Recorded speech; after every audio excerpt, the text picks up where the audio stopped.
So you just bought your new Herrington Arms HCEC Compensator. Today we're going to show you guys how to install it, uninstall it, and go over some frequently asked questions. So up first, we're going to show you guys how to install this compensator. First thing you're going to want to do is degrease everything. Make sure your barrel threads are clean and degreased. Dawn dish soap works great. If you have old Loctite on here from a previous compensator install, make sure you clean that off. That is not going to let the Loctite cure.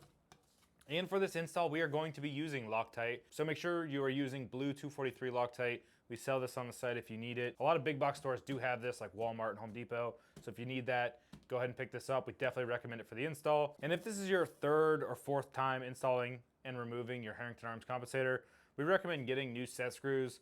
It's just gonna help prolong the tightness of the compensator. It's gonna keep that compensator tighter on your barrel for longer. So if you have installed this a few times, make sure you replace those. But we're gonna go ahead and safety check this gun. The gun is clear, so now we can take it apart. So we're gonna break the slide away from the frame and then remove the guide rod. So everything is nice and clean here. What we're first going to do is add a little bit of Loctite to the barrel threads and start threading on the compensator. You can see here I do have my 243 Loctite. It just is in a giant jar. So we're gonna go ahead and put some on there. That is more than enough to keep your compensator tight, and it will go around the threads when you tighten it on there.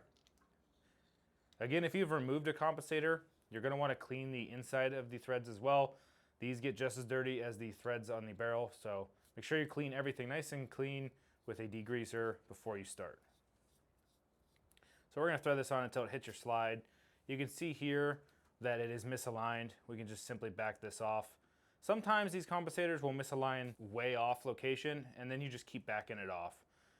This is an acceptable gap. You can see here it is probably 25 thousandths of an inch, but we can go a little bit tighter than that. You can see here it hits the slide right there. So we're just gonna back this off a little bit. Now it has maybe 5 thousandths of an inch clearance, which is exactly what we want. So now we can go ahead and install the guide rod. It'll keep everything nice and tight. The barrel's not gonna wanna pop out while you're trying to install this. And we can go onto the set screws themselves. Same thing, make sure these are good and clean. You can wipe them down. Even if it's brand new, please wipe these down. You can see a little bit of oil came off, and I've already washed these. So these things do get kind of gross, kind of oily, so make sure you clean everything nice and good. Then we're going to install these.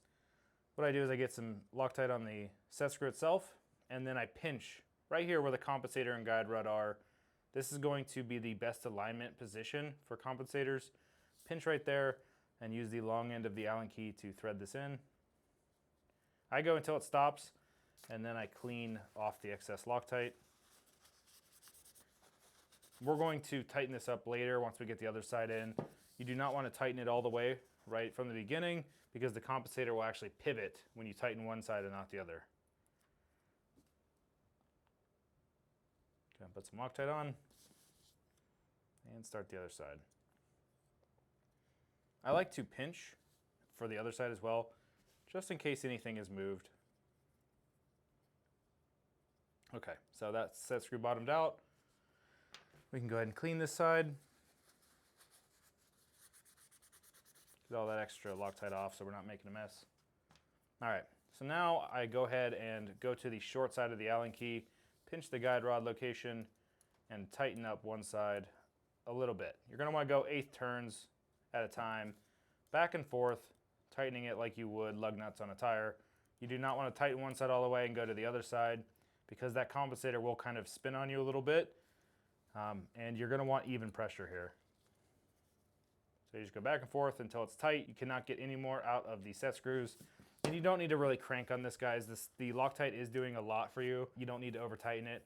We don't recommend you using a bit set. However, if you're set on it, 14 to 16 inch-pounds would be good. We found that a lot of people snap off bits because they're using cheaper bits and they just break at 16, 20 inch-pounds.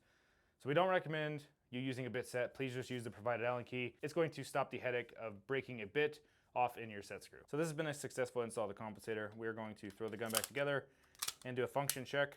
What we're looking for here is that there is a visual gap between the compensator and the slide. You should be able to see light between the two, and here we do. If you don't see light, you're gonna need to back it off a rotation. What happens is when this slide goes back, the barrel drops down at an angle, and the top of the compensator can hit the top of the slide. One thing you can do is you can hold it up to the light and make sure that the compensator is not hitting the slide when it starts reciprocating. Everything looks good here. I like to dry fire it just to make sure everything looks like it's working properly. And in this case, it is. So this has been a successful install. So now let's show you guys how to uninstall your Herrington Arms HCEC Compensator. So we're going to start by removing the slide. All right, then we're going to remove the guide rod. And up first, we are going to start with these set screws on the side. These are Loctited in. So you are going to want to remove these all the way, just so the tip of the set screw doesn't drag on the barrel itself, on the barrel threads. Don't want to damage anything.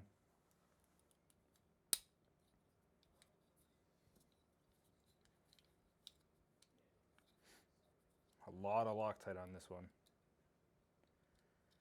Okay. So we got those removed. I'm going to go ahead and assume that this is Loctited in place. It is. So we're going to start by trying to remove this by putting it in a rag first so we don't hurt our hand, get a little more leverage. And if that doesn't work, we can add a little bit of heat. So I was able to get it to turn a little bit. Did take a lot of pressure. I'm going to add a little bit of heat just to make this go a little bit faster. I am making progress, but it is rather difficult. I do not recommend putting this in a vise. If you clamp on this with a vise, you will damage the compensator. This is just anodized aluminum.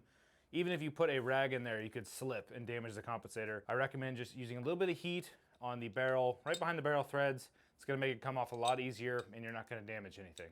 All right, so to add a little bit of heat to this, you're just gonna want to heat up the barrel right behind the compensator. Do not put the heat on the compensator itself. If you have a soldering iron or something, you can put a little more direct heat. You can put it on the set screws if the set screws are not wanting to come out, because they can be tricky sometimes. But with the barrel threads themselves having Loctite on them, I found that the best place to do this is right behind the compensator, right on the barrel. All that heat is going to transfer right into the barrel threads and on the Loctite. So I can feel the heat coming out of the chamber area now. This is definitely getting warm. I could probably go ahead and try to remove this. Remember to use a rag after you've heated this up. This will make the compensator pretty hot. Don't worry about hurting your coating on your barrel here either. All of this blackening or charcoaling here is going to wipe right off as soon as you clean it. You're not going to hurt this DLC or nitride coating. All right. So we were able to break that loose with the heat. Okay, so it looks like it's still pretty warm, but I can touch it to fully remove this. You can see there was a lot of Loctite on this barrel threads, but that's it. That's all you have to do to successfully remove this. Getting the Loctite off is going to be tricky, but you can use a wire brush to get all this off. You can also use a thread file if you have one. It's pretty rare for people to have a 1/2-28 thread file, but you can use that. I recommend getting this completely clean before you go ahead and go back to install and apply new Loctite. If you apply new Loctite on this already hardened old Loctite, it's not going to cure all the way. You want fresh, clean threads to reinstall this compensator. And the same goes for the set screws themselves. If you are going to be putting these set screws back in the compensator, which you can do, no problem, you're going to want to get these clean as well before you apply new Loctite. So now we're going to go over some frequently asked questions we get all the time about the HCEC compensator. Up first is going to be, is this compensator going to make my gun unreliable? The answer is no. We've done extensive testing with this compensator, playing with the geometries and the sizing of the ports to get this to run reliably. You can see here it's nested in this integrated build, but this compensator works great on a stock OEM Springfield Echelon. Question number 2, will this compensator fit any Springfield Echelon or barrel setup? The answer is yes, it will fit any barrel setup, any slide setup. You can see here it's on a compact slide, sitting in a full-size frame. It works on the full-size handguns as well, no issues there. Just know that there are not a lot of aftermarket solutions for barrels for the Springfield Echelon yet. We are using the OEM barrel, and that's what we designed this compensator around. In the future, some things could change. A company could come out with a random threaded barrel that is too long. So keep an eye out in the product description. That's where we're going to put all the information. But as we're making this video, this compensator will work with any Springfield Echelon setup. Question number 3, why do you guys use set screws on this compensator? The answer is it's just really easy. You guys can see how long it took for me to install this and uninstall it. It's a very simple process. It's hard for the customer to mess it up, and that's why we chose this. Question number 4, how do I clean this compensator after I shoot it a bunch? That's a great question. We actually did a video on this if you guys want to check that out. The video is actually over on our main channel, so if you guys want to go check out the main channel, check that out. It's going to do a deep dive in cleaning. It's a very long process, but it is recommended that you clean your compensator frequently to avoid a crazy amount of buildup that could ultimately destroy your compensator. If you guys are watching this and you don't own an HCEC compensator, what are you guys waiting on? This is a great product. If you guys are interested, go check out HerringtonArms.com. Otherwise, we'll see you guys later.